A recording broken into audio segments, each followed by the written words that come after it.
मोहम्मद सिराज कहां गायब हैं? वो टीम इंडिया के ओडीआई टीम से बाहर क्यों हैं? क्या सिराज अब सिर्फ टेस्ट बॉलर बन के रह गए हैं? क्या सिराज अब ओडीआई क्रिकेट में भारत के लिए खेलते हुए नहीं दिखेंगे? ऐसे ही बहुत सारे सवाल सबके मन में हैं, लेकिन जवाब जिसके पास है वो इस पर बात ही नहीं करते। सेलेक्टर्स और कोच गौतम गंभीर। हालांकि ये सवाल कप्तान शुभमन गिल से भी पूछा जा सकता है, जो रेगुलर कैप्टन बनाए गए हैं, लेकिन उनसे जब सिलेक्शन को लेकर सवाल किया जाता है तो साफ बोल देते हैं कि मुझसे नहीं, सेलेक्टर्स से पूछिए। अब शमी वाले सवाल पर तो उन्होंने यही बोला था, तो फिर कप्तान साहब से क्या ही पूछा जाए। अब हमें तो यह भी नहीं पता कि सिलेक्शन मीटिंग के टेबल पर कप्तान का कोई अपना से या अपनी मांग होती है या नहीं। एक तेज गेंदबाज जो एशिया कप 2023 फाइनल में अकेले 6 विकेट लेता है, श्रीलंका की बल्लेबाजी की हवा खराब कर देता है। उसके तुरंत बाद वर्ल्ड कप में 2023 में बुमराह और शमी के साथ मिलकर एक डेडलीस्ट ट्रायो बनाता है, लेकिन फिर उसके बाद टीम में रेगुलर मौका मिलना बंद। मोहम्मद सिराज वनडे क्रिकेट से गायब है। क्यों? परफॉर्मेंस भी ठीक थी, पर क्या गलती की है उन्होंने, या ये सिलेक्शन का खेल है? नमस्कार, आप देख रहे हैं खबरगांव। मेरा नाम है अनुभव मिश्रा। सिराज के आंकड़े वनडे में 47 मैच, 73 विकेट, 24.67 की एवरेज और 5.17 की शानदार इकोनॉमी। नंबर्स तो सारे ठीक ही हैं। बॉलिंग में इंपैक्ट भी कमाल का रहता है, लेकिन 2023 वर्ल्ड कप के बाद जब टीम इंडिया अपने अगले ओडीआई सीरीज में श्रीलंका जाती है, वहां तो सिराज होते हैं और उस दौरे से टीम में बहुत कुछ बदला भी था। कोचिंग स्टाफ पूरा नया हो गया था। अब टीम के कोच गौतम गंभीर थे, लेकिन उस सीरीज के बाद से अचानक सिराज को ओडीआई टीम से बाहर का रास्ता दिखा दिया जाता है। बीच में सिराज ऑस्ट्रेलिया में बॉर्डर गावस्कर ट्रॉफी खेलते हैं, 5 मैचों में 20 विकेट लेते हैं। यह भी उतना बुरा नहीं है। हाँ, इनकंसिस्टेंसी का मसला वहां पर जरूर था, लेकिन उतना भी नहीं कि टीम से ही ड्रॉप हो जाएं, वो भी वाइड बॉल की।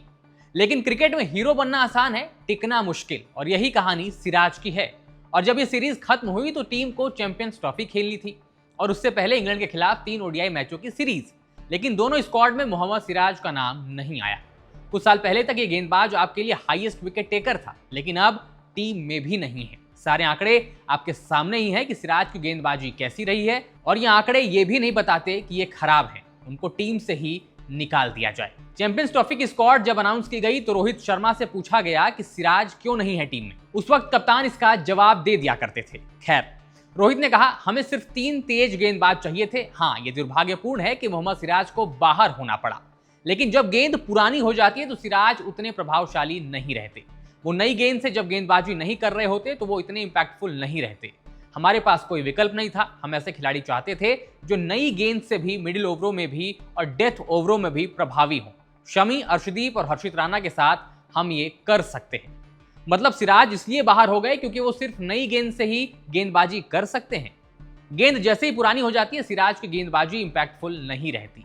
ठीक, हम एक पल को यह भी मान लेते हैं कि टेस्ट क्रिकेट में तो गेंद पुरानी होती है, सिराज रिवर्स स्विंग भी कराते हैं, और अब जब नियम बदल गए हैं ओडीआई क्रिकेट के कि 34 ओवरों के बाद सिर्फ एक ही गेंद का इस्तेमाल होगा, तो गेंद तो वहां भी पुरानी होने पर सिराज रिवर्स करा ही सकते हैं। और 34 ओवरों से पहले 2 गेंदें चलेंगी तो वहां गेंद पुरानी भी कम होगी। तो इस लॉजिक से सिराज की जगह बनती है टीम में, क्योंकि गेंद तो नई ही रहेगी ज्यादा से ज्यादा टाइम। क्योंकि पॉइंट तो यही था कि पुरानी गेंद से सिराज इनइफेक्टिव है। लेकिन अब क्या जवाब है इस मैनेजमेंट के पास और कप्तान के पास? चैंपियंस ट्रॉफी बीती, आईपीएल में सिराज ने 15 मैचों में 16 विकेट लिए। यह भी ठीक था। फिर टीम इंडिया को जाना था ऑस्ट्रेलिया। अभी कुछ महीने पहले की ही बात है, जब ऑस्ट्रेलिया दौरे पर टीम इंडिया गई, नए नए कप्तान बनाए गए शुभमन गिल। उस सीरीज में सिराज को बुला लिया गया। अब रीजन क्या था बुलाने का, किसी को फिर से नहीं पता। और यहाँ सिराज कमाल की इकॉनमी के साथ गेंदबाजी करते हैं और काफी किफायती भी साबित होते हैं। लेकिन फिर जब साउथ अफ्रीका सीरीज आई, वो भी घर में, तो वहां सिराज नहीं है। ये जो मियां मैजिक के साथ लुका छुपी का खेल हो रहा है, ये कितना सही है और कितना गलत है, इसके बारे में हम सिर्फ जवाब का अंदाजा लगा सकते हैं। भारत ने रायपुर में 359 रन बनाए, लेकिन गेंदबाजी ऐसी थी कि ये रन भी कम पड़ गए। बुमराह है नहीं और सिराज को आप रखते नहीं। शमी की बात करूंगा तो हम सबकी आंखों में आंसू आ जाएंगे। और जो युवा गेंदबाज अभी टीम के साथ हैं, उनमें अनुभव की कमी साफ नजर आती है। हर्षदीप सिंह, हर्षित राणा, प्रसिद्ध कृष्णा, इन तीनों ने उस मुकाबले में 28 ओवरों में 209 रन लुटा दिए थे। क्या ये गेंदबाजी लाइनअप इफेक्टिव नजर आती है? सिराज को तो इनइफेक्टिव बोलकर हटा दिया गया था। एक्स क्रिकेटर्स, एक्सपर्ट्स ने भी सिराज के टीम में ना होने पर सवाल उठाया है। कुछ का मानना है कि अगर सिराज को वर्कलोड मैनेजमेंट के तहत टीम में नहीं रखा गया है तो आराम करने के बजाय हैदराबाद के लिए सैयद मुश्ताक अली ट्रॉफी क्यों खेल रहे हैं? क्या ये भी वर्कलोड मैनेजमेंट का हिस्सा है? साउथ अफ्रीका सीरीज में हर्षित राणा और प्रसिद्ध कृष्णा को मौका मिला और अब ये दोनों गेंदबाज सिर्फ ओडीआई में ही नहीं बल्कि टेस्ट और टी20 दोनों टीम का हिस्सा होते हैं। प्रसिद्ध नहीं तो हर्षित तो लगभग अब तीनों फॉर्मेट खेलते हैं, लेकिन एक गेंदबाज जिसके पास अनुभव है, कमाल की गेंदबाजी है, वो कहीं नहीं है। और अब सबसे बड़ा सवाल कि सिराज कब वन फॉर्मेट प्लेयर बन गए?